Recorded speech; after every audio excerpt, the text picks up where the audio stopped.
So now we will discuss the design of extended release systems. The design of extended release systems basically depends upon the different properties of the systems, like it depends upon the route of administration, it depends upon the type of the drug delivery system to be formulated, it depends upon the disease to be treated, as well as it depends upon the patient, and means patient is geriatric patient, patient is an infant, patient is a child, patient is an adult. Then all these things affects the design of extended release systems, as well as the properties of the drugs. Now, if I say that route of administration, type of drug delivery system, disease, patient, and length of the therapy, if these are considered, then they are the crucial parts which need to be considered.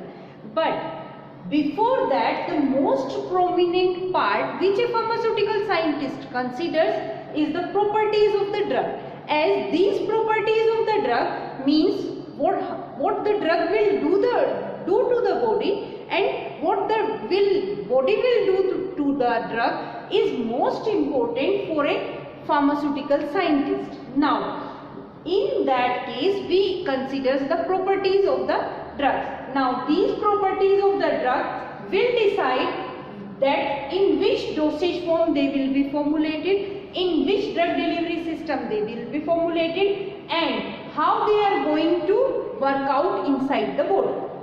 Now, these properties of the drug delivery systems have basically divided into the two depending upon their determination. Means if they are determined by the in vitro experiments, then they will be termed as physicochemical properties. These, if determined by in vitro experiments, then they are physicochemical properties.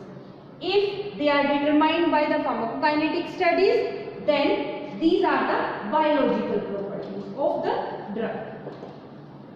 Now, the physicochemical properties means in vitro experimentation means if what will be the solubility of the drug, what will be the dissolution rate, what will be the molecular weight, how it is going to partition in vitro system, what will be its protein binding. Now, these things can be evaluated by the in vitro experiments. So, all these properties will be coming under the physicochemical properties. Now, the next thing is the pharmacokinetic studies.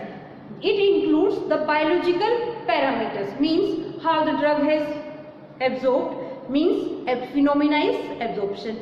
How it will distribute inside the body, then it is distribution.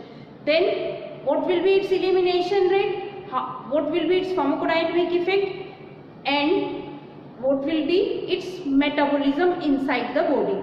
Means inside the body how it is affecting our metabolic system, and how our metabolic system is responding towards the half-life of the drug inside our body. Now, first of all, we start with that of the physicochemical parameters of the drugs.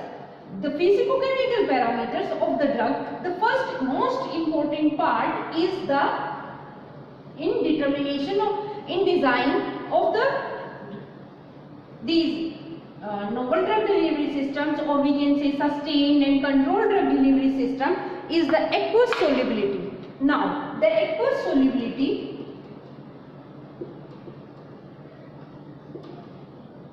and